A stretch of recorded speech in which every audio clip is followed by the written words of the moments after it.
Well, welcome everybody. Happy Friday. I'm glad that you're here. And actually, talk about one-on-one attention. You'll actually be able to have all your questions answered without a problem, given that we're here for you. And certainly I hope you stick around for our Employer Showcase that's going to follow right after this. It's actually going to move pretty quickly. So I encourage you to take notes. Certainly this is setting the stage for what's to come with the fair.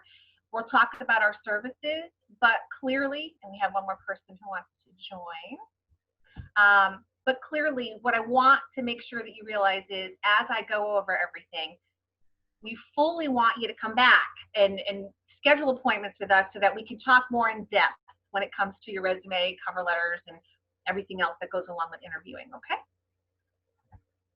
And this happens every time my computer freezes. There's something about this, guys, I apologize.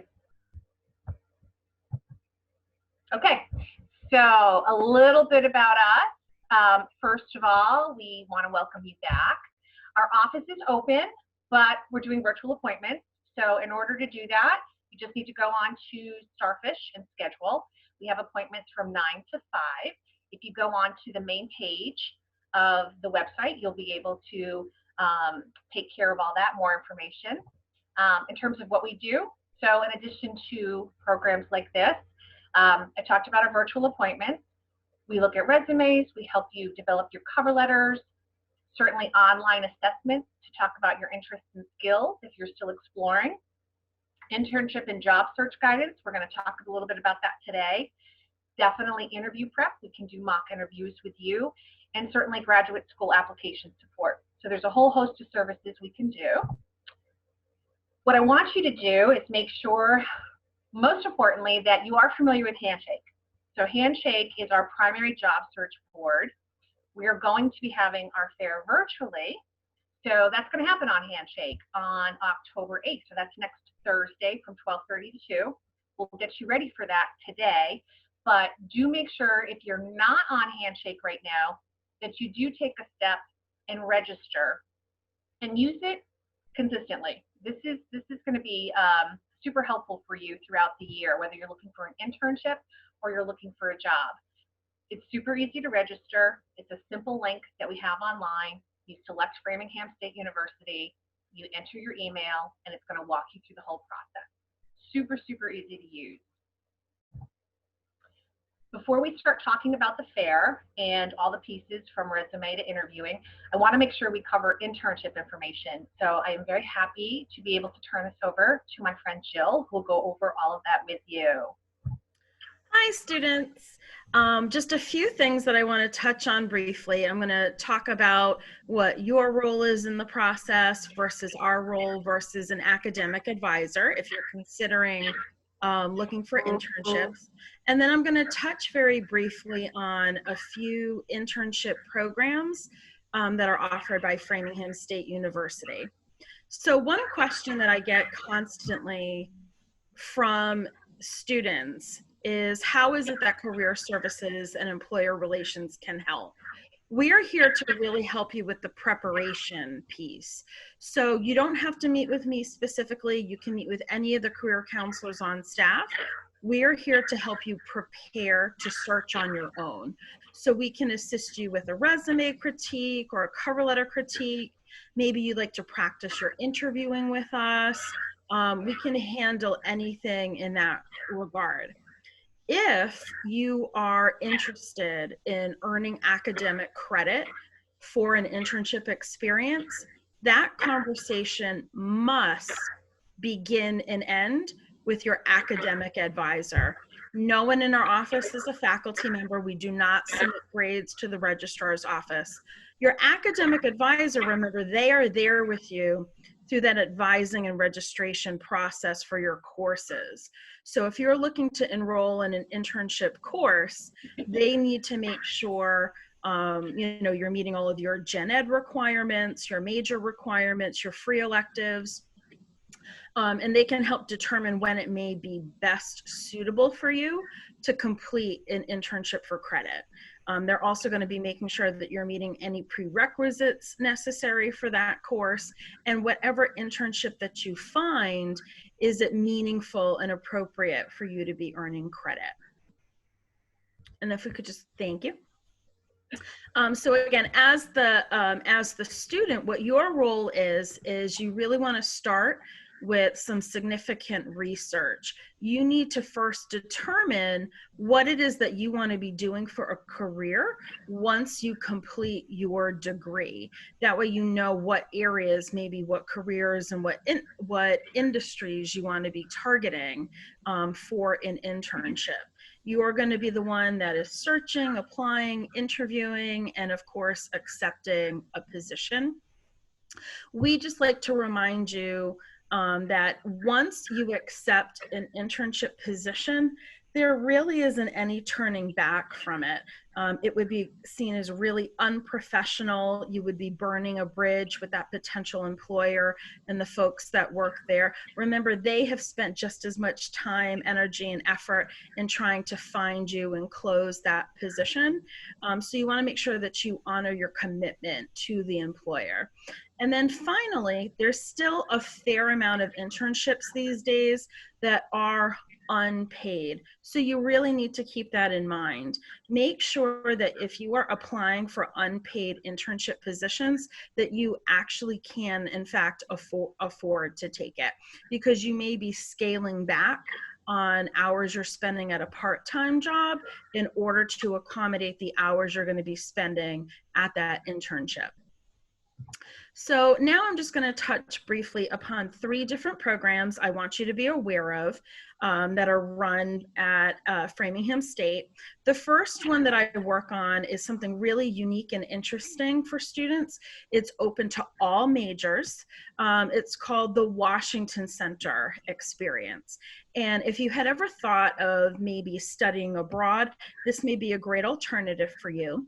You actually spend a semester in Washington, D.C., and you're earning 4 academic course credits at Framingham State for that experience.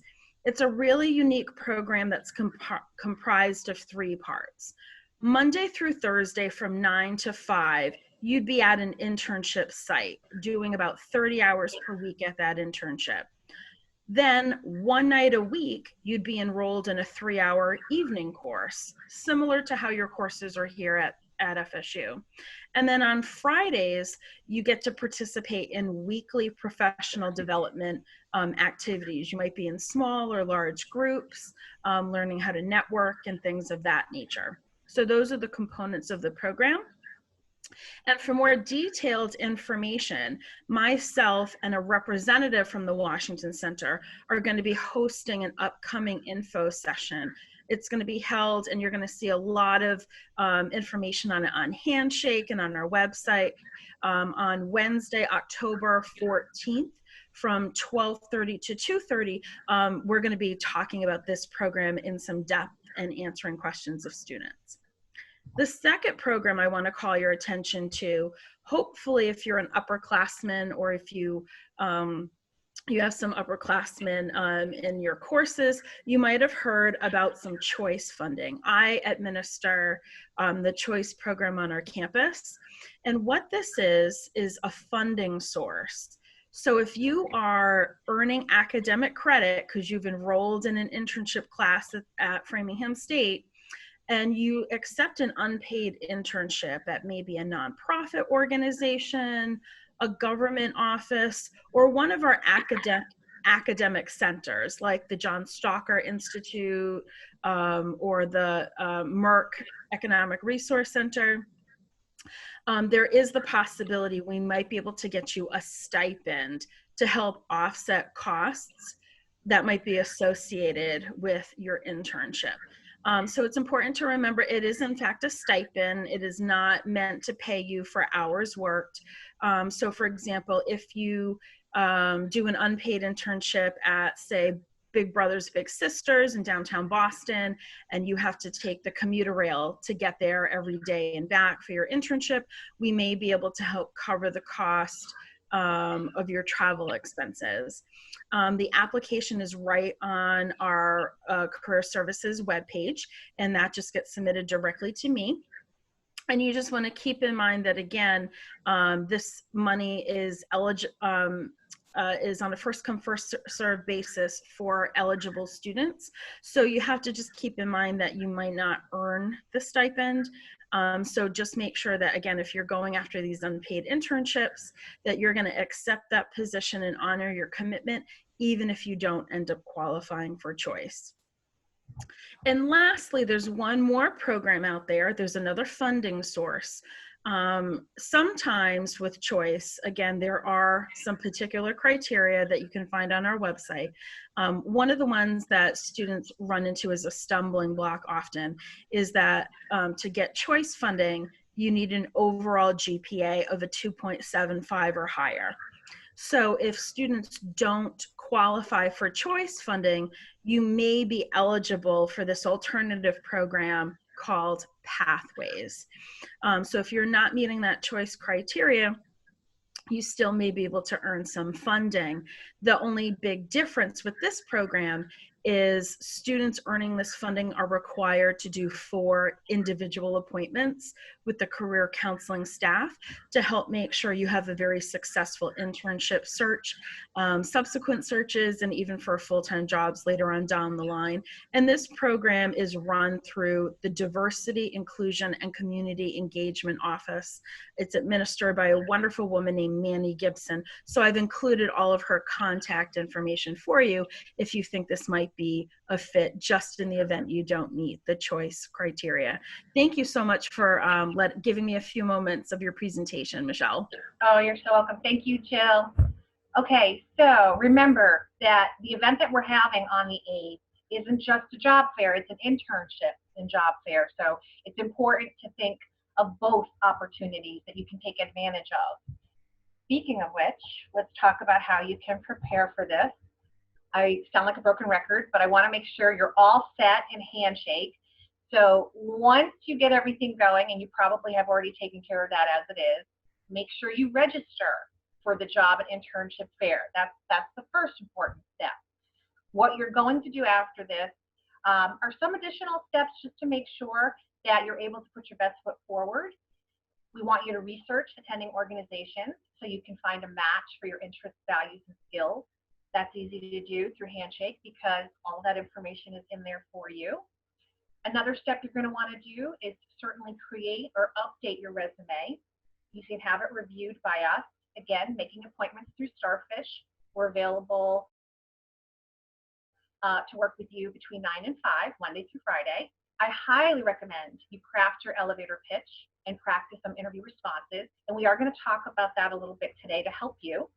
And certainly you're going to prepare your space and yourself for the actual event. So normally you would be meeting on campus, meeting with the employers. We would have everything set up to facilitate that. It's not going to be happening this year. So instead, everything is online, and Handshake is actually our host for that. So you will be going online and having opportunities to connect with people pretty much face-to-face. But we want to make sure that you understand what that virtual event's going to be like so you can feel comfortable going in. And then lastly, I'm very quickly going to touch upon thank you notes and cover letters. Those are things that come after an event, after all of this has happened, but I do think it's important just to help you look around the corner and let you know how we can help you with those as well. So in terms of researching organizations, I mentioned that you're going to be able to do that through Handshake, but there's a reason we want you to do this ahead of time. We want you to know who's coming, and we want you to prepare what you know about them. The more you know about organizations, the better you know what you're looking for as you talk to them, and it will show. When you do your research and you're talking to folks, they will notice that you've been doing some of your homework. Ultimately, what you want to do is find a match for yourself, not just your skills, but also your personality, your attributes, what you're looking to do. So it has to be a win-win. It's a win for them to connect with you, and also a win for you because it's likely to align you with what you're looking for. In terms of how to find that information, certainly online is going to be helpful, and I'll give you some examples of where to look. But things that you want to take note of particularly for social and behavioral sciences. Knowing what the mission of the organization is. What are they about? Who are they looking to serve? What's their structure inside? Special programs that they may offer that are of interest to you. Where are they located? What would your commute time be like? We might not have a lot of commute time right now, but it's not always going to be that way. And even in remote work, there are times when you certainly have to go in. So I would definitely look at commute time, demographics, the diversity of the staff, and professional development opportunities. Sometimes you can find that information by doing your research on the organization. As far as where to find that, Handshake, I've already talked about that. That's the easiest place to look. Indeed.com, that can be a place in terms of looking for opportunities. LinkedIn, you can research the companies and opportunities. You can follow them online so you can get updates about the opportunities they have. You can go straight to the company website. So if you know of organizations you're interested in, definitely go straight to their website. And that's where you're going to find out about their mission, learn about their staff, programs and services, as well as opportunities. Professional associations are super helpful. For example, the Society for Human Resource Management. Knowing professional organizations that are out there in terms of your career goals, it's a great time to start looking at those as well. And then the organization sites themselves. So if you're a criminal justice major, going straight to the Framingham State Police site would be something that's helpful for you to do. Your resume. So you may not have a resume started. Maybe you have one that you're still working on. Maybe you have one that's done. You feel good about it, but you want to make sure to get it reviewed. The interview is all set in terms of what's on that resume. In other words, people are only going to know about you based on what you choose to share. So we want to be able to make sure what you're presenting is being able to market you in the best place, show your unique qualifications, and set yourself apart. I'm not going to share a specific resume with you, but I do want you to go onto our website, go to the Career Service Employee Relations website. There's a career search guide that's on there, and you're going to find a number of samples that you can look at. I'm going to talk about best practices and strategies, but we're not going to look at the exact examples today. So in terms of best practices, if you have a resume already, see how many of the things I talk about are already happening on your resume. You want to limit it to one page. There may be situations where you have a ton of experience and it goes on to 2, and I don't think that's a bad thing at all, but you want to make sure that everything that is on your resume is relevant for what you're looking for. So limiting it to one page is pretty standard for most college students. Using a consistent style, font, and format makes it an attractive document, makes it easy to read. So aesthetically, you want something that's going to appeal to the eye. Using categories to organize your content, these might be if you think of the headings that are in a resume, that helps with somebody being able to quickly scan your resume. Listing your experiences in reverse chronological order might seem counterintuitive, but when you are within the sections on your resume, you start with the most recent first, and then you work backwards. Again, this very quickly lets somebody read your resume and see what you've been doing throughout your time. You can add format features, but you want to use them sparingly. So you don't want to go too crazy with putting everything in bold or bold and underlined. You want to use them sparingly, but using italics and using those features can be very helpful in making information pop. White space. So one of the things that's interesting with resumes is that when people read them, if you look at an eye scan of that, it's actually a capital letter S. So it's a quick up and down and then across the top third. So if you think about that, the most important information really should start on that left-hand side as you work across and in the top third of that page.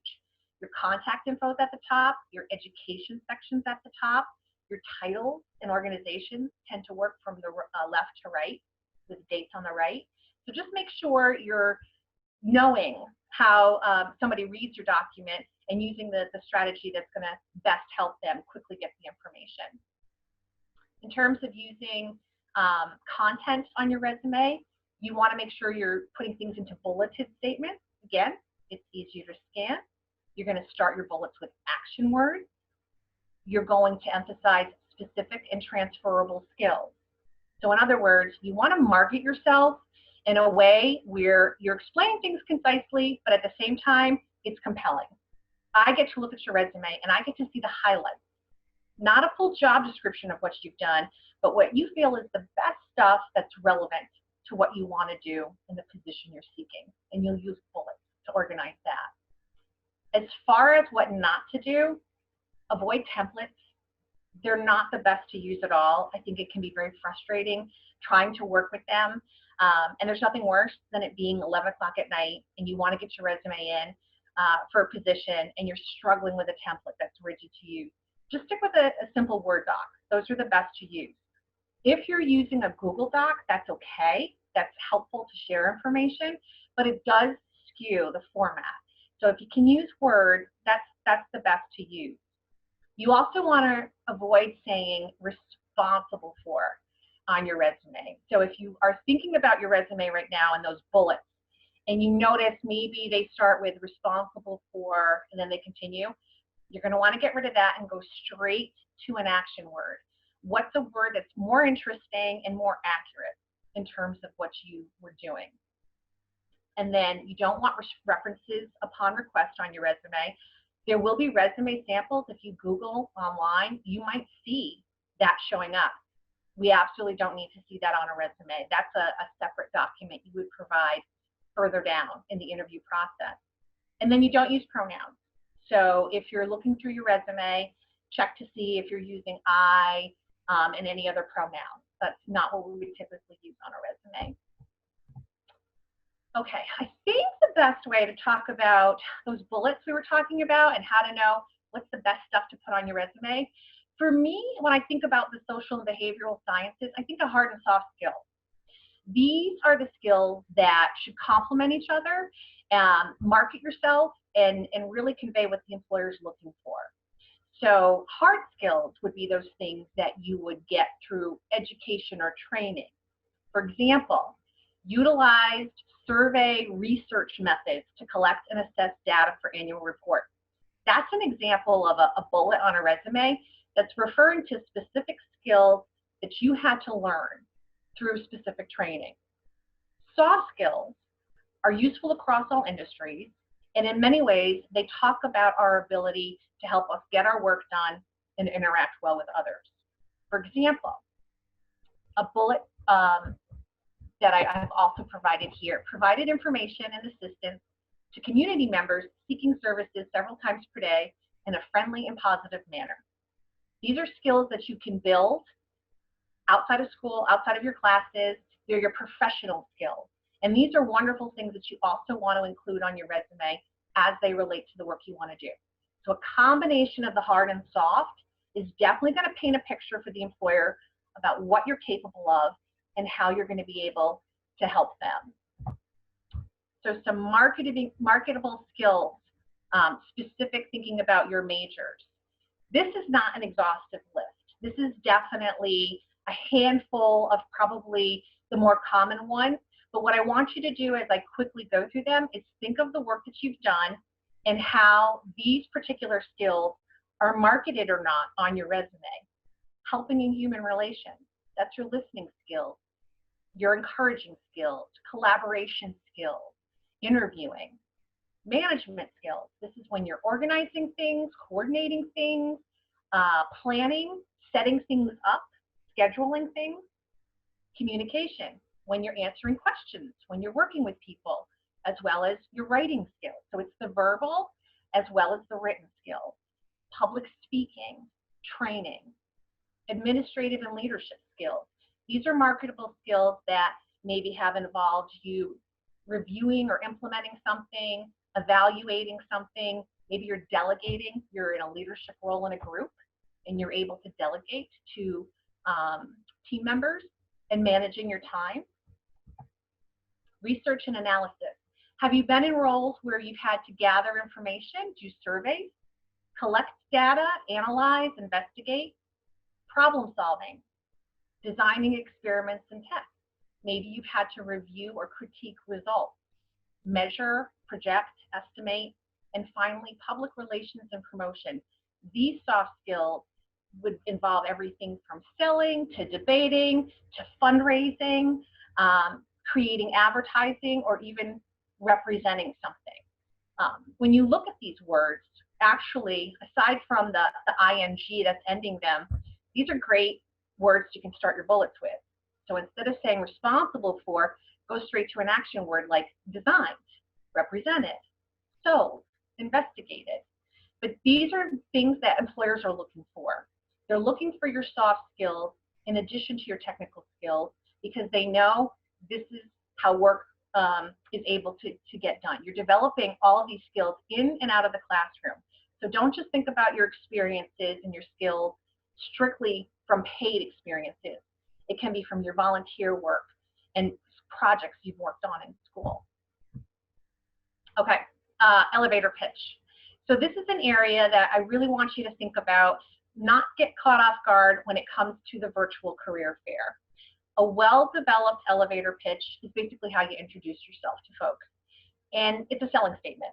So what you want to do is take the short amount of time you have when asked a question like, tell me a little bit about yourself, or when you're spontaneously meeting somebody, and make sure that you share the information that you most want them to know about you.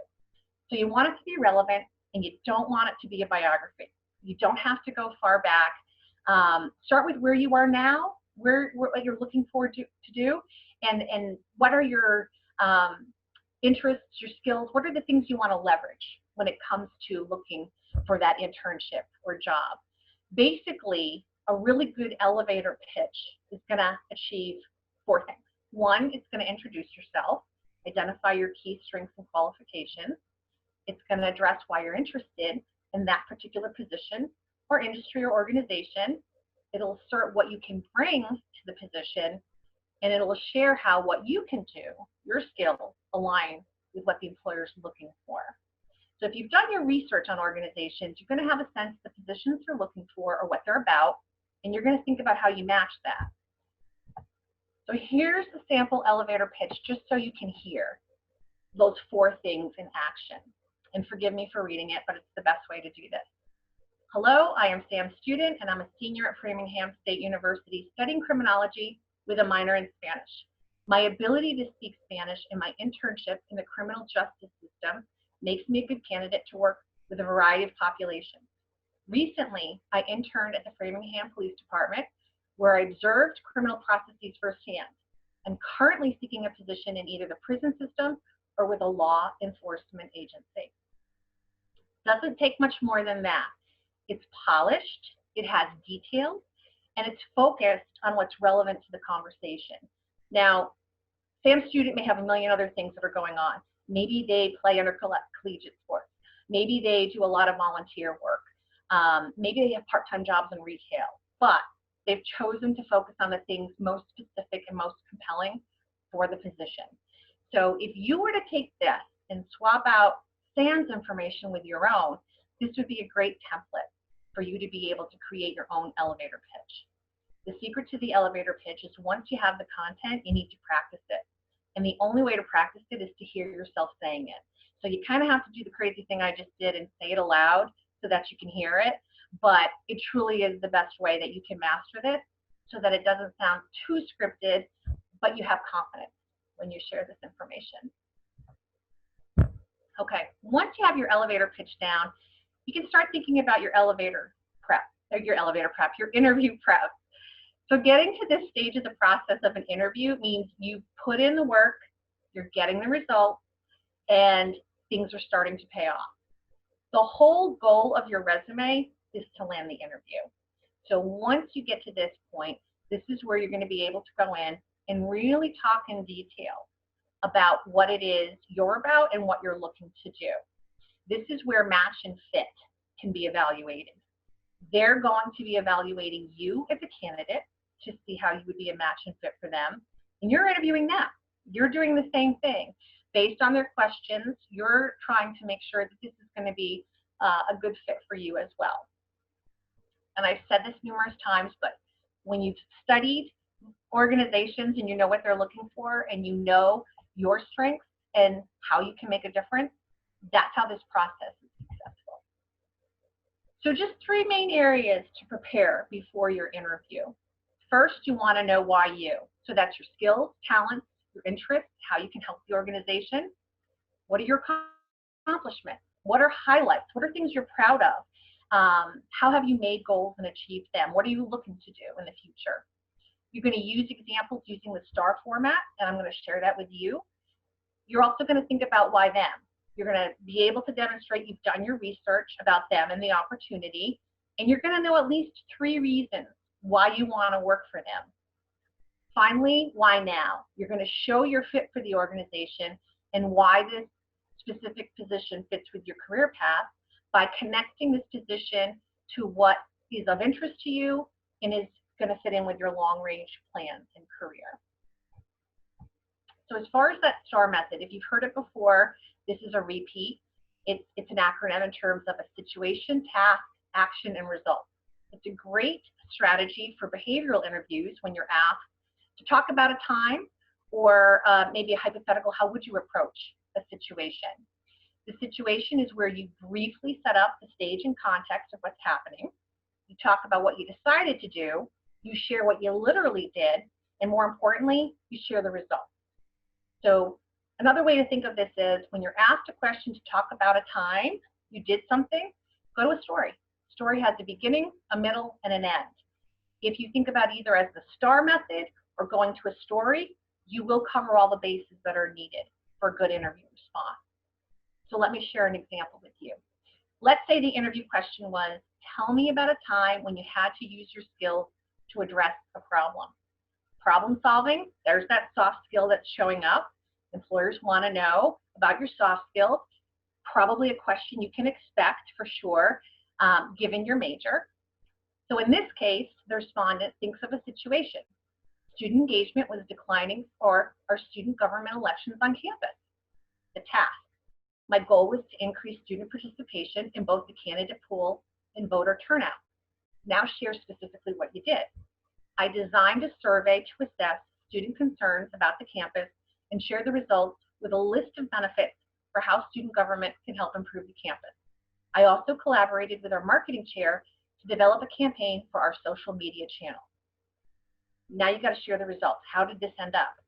We ended up with fully contested seats for our Senate and class councils and more than 300 new followers on our social media channel.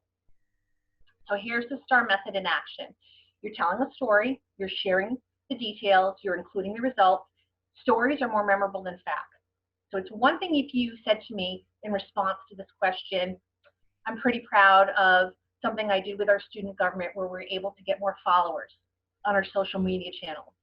Not so memorable until you put it into a story. With a story, I'm much more likely to remember it. So do think of your stories when it comes to your interview prep. Okay, as far as the virtual career fair, for the most part, you're actually going to prepare for this just like you would any on-campus event. Everything we've covered so far, you'd be doing the exact same thing if it was in person. But you're definitely going to want to do a few things differently as far as your prep. I get a lot of questions when it comes to virtual career fairs about, am I still supposed to get dressed up? What is it actually going to look like once I'm in the fair? Are they going to see me? How are we going to do this? So let's just cover best practices for that. You know it's going to be through handshake, so that's the first thing. On your end, what you want to do is make sure your space is quiet and distraction-free. Definitely look at what's behind you. If you were in my house, you would probably see we have dishes in certain places, laundry in other places. That's what it's like at home. Make sure you just find a place where you don't have anything distracted behind you. TV sometimes can be on. Test your equipment. Make sure your camera and audio are good to go. I like to have a glass of water nearby just in case. It's just helpful. You have the ability to do that comfortably when you're doing this from home. You want to dress to impress.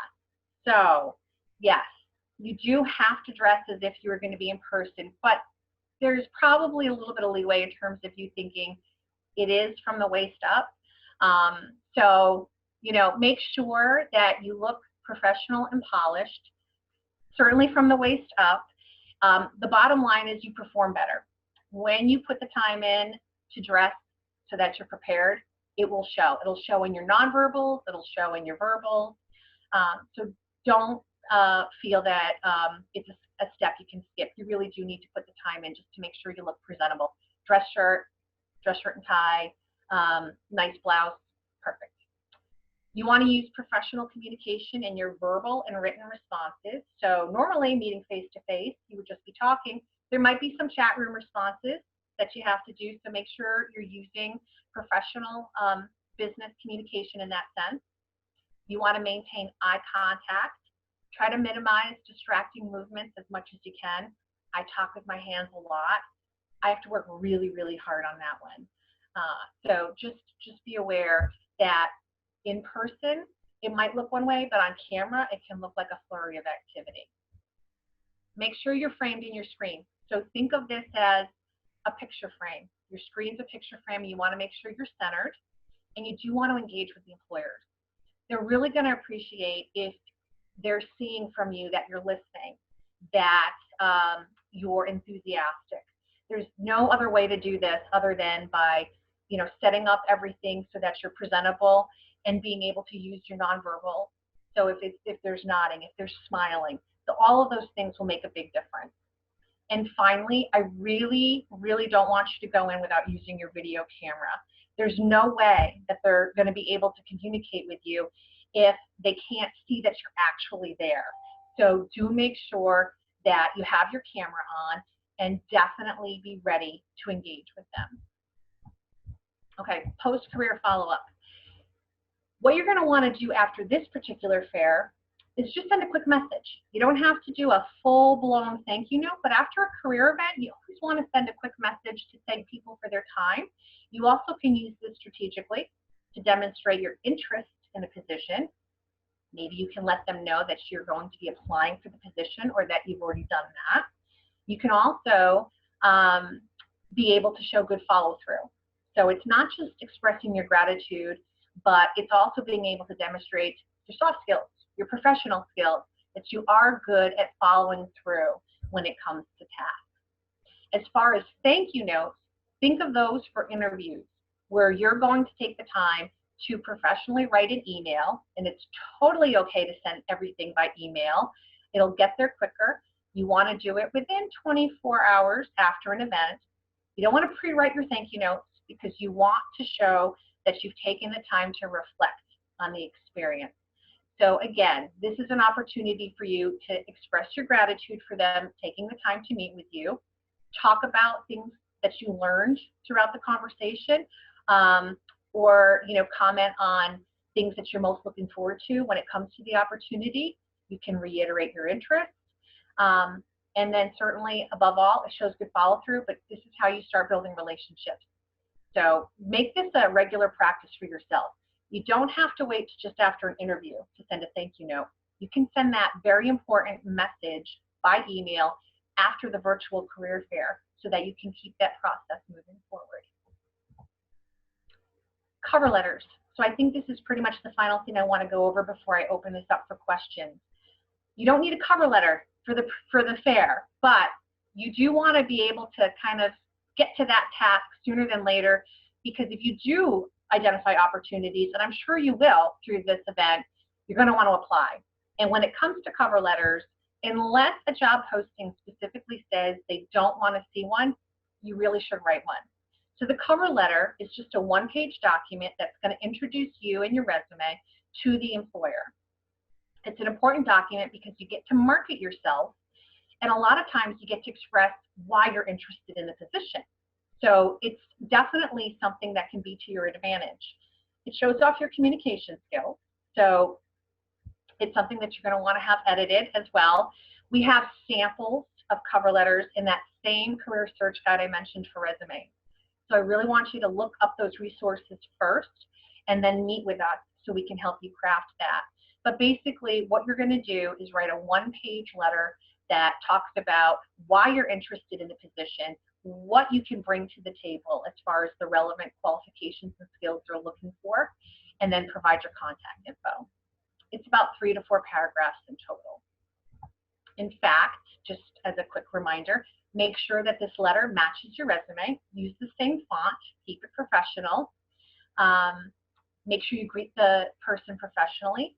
So you're never going to say to whom it may concern or dear sir or madam. You may have their name, say dear Miss Smith. You may not have their name. You may look at a posting and not be clear who to direct your letter to. Just use dear hiring manager. So these are just some quick best practices when it comes to that letter. Once you get one cover letter out of the way, it's usually easy to do them after that. In terms of those paragraphs I mentioned, just a review here. Your first paragraph is going to specify how you found the position, why the job appeals to you or the internship. The second paragraph, why should they hire you? How do you match the position requirements? You're going to share some specifics about your background and your skills that relate to the position. And then finally, you're going to arrange further contact by thanking them and sharing your contact information. And that's it. So we have some time to answer questions. Everything we discussed is open for questions. So let us know.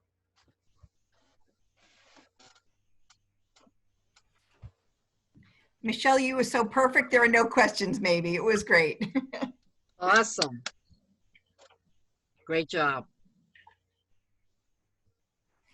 I hope everybody will stay on. Can take a break and come back, because we do have some wonderful employer partners coming back at 3:30 from RCS Learning and from the Key organization. Thank you so much for this. I did have a question. I am a freshman, so I just wanted to get a firsthand kind of, but I don't know. Should I wait till next year to start looking at internships, or? Oh, Esther, the fact that you're here already tells us that you're ready. This is wonderful. First year students should never feel that it's too soon to start. So we are not only here for you, but we're excited that you're already looking into these services, because it's not only never too soon, but these are conversations that most of the time people say, I wish I talked about this earlier. I wish I hadn't put these appointments off. Okay. And you know what? It's never too early to maybe upgrade that summer position that you have. And, by getting things ready, your documents, and being able to talk about yourself, maybe doing a mock interview with one of the career counselors, it will be good. But you know what? Networking is so important. And that's why we've done all these networking events this week. Right after this presentation, we'll be networking with 2 recruiters, and they'll give you some secrets about applying and what should be on a resume. I'd love for you to stay, but understand that maybe you have other plans this afternoon. But you know what? We want to get to know you in the Career Services Office. We want to be able to maybe even, in the future, think of something comes in and we go, oh my God, she's here. This be the perfect one for Esther. So I love the fact that you're here and that you asked that question. So you know what, I always say, we're not just a one and done. We want to be with you all 4 years and beyond. So please use our services. And everybody, we have such great career counselors that you've met, Michelle and Jill today. We work Monday through Friday, 9 to 5, and all you have to do is go on Starfish and make that first appointment. All right. Thank you. You're welcome, Esther.